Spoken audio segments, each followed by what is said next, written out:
Cinema ரகசியம் நேயர்களுக்கு வணக்கம். திரையுலகில் மிகவும் பிரபலமாக நடிகராக வலம் வந்தவர்தான் எம்.ஆர். ராதா. இவருடைய வசனங்கள் இன்றும் மக்கள் மனதில் ஆழமாக பதிந்துள்ளது.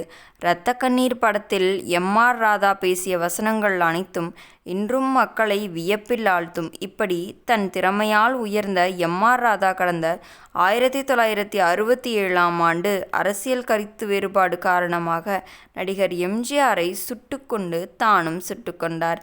இவர்கள் மருத்துவமனையில் அனுமதிக்கப்பட்ட நிலையில் உயிர் பிழைத்து வரும் இவரும் வீடு திரும்பினார். இதையடுத்து எம்.ஜி.ஆர் தரப்பில் வழக்கு பதிவு செய்யப்பட்ட நிலையில் எம்.ஆர். ராதாவுக்கு 7 ஆண்டுகள் சிறை தண்டனை விதிக்கப்பட்டது. இந்த தண்டனையை எதிர்த்தும் எம்.ஆர். ராதா உச்ச நீதிமன்றத்தில் வழக்கு தொடர்ந்தார். அங்கு தண்டனை 5 ஆண்டுகளாக குறைக்கப்பட்ட நிலையில் எம்.ஆர். ராதா 4 ஆண்டுகள் 4 மாதங்களில் ஜெயிலில்தான் இருந்து வெளியே வந்துள்ளார்.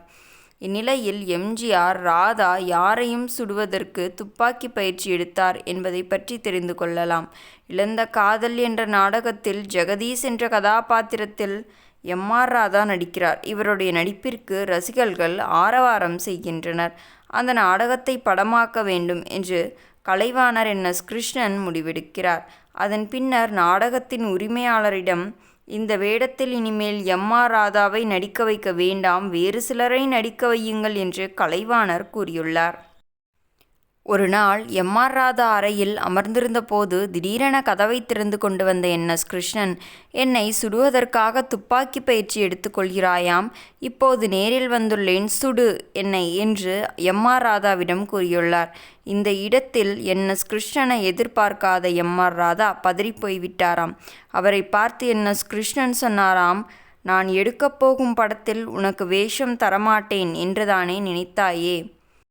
என்னிடம் ஏராளமான பங்களாக்கள் இருக்கின்றன, கார்கள் இருக்கின்றன, சினிமாவில் உள்ள எல்லோரிடமும் எல்லாம் இருக்கிறது. ஆனால் உன்னிடம் இருப்பது போன்ற நடிப்பு உன்னை தவிர வேறு யாரிடமும் தர முடியாது. உன்னை எப்படி என்னால் வேலை வாங்க முடியும்? உன்னை வேலை வாங்கக்கூடாது என்றுதான் அந்த பாத்திரத்தில் நீ நடிக்க வேண்டாம் என்று நினைத்தேன். ஒரு நண்பன் கையால் சுடப்பட்டு சாவதை தவிர வேறு இன்பம் எதுவும் இல்லை என்று மார்பை காட்டிக்கொண்டு நின்றுள்ளார். இதை பார்த்த எம்.ஆர். ராதா துப்பாக்கியை கீழே போட்டு அவரை கட்டிப்பிடித்துள்ளார். நேயர்களே, இந்த வீடியோ பிடித்திருந்தால் வீடியோவிற்கு ஒரு லைக் கொடுத்துவிட்டு நமது சினிமா ரகசியம் சேனலையும் சப்ஸ்கிரைப் செய்து கொள்ளுங்கள். உங்களின் ஆதரவுதான் எங்களின் பெரிய பலம். மேலும் நாளை இது போன்ற சுவாரஸ்யமான சினிமா ரகசியத்துடன் உங்களை சந்திக்கிறேன். நன்றி, வணக்கம் நேயர்களே.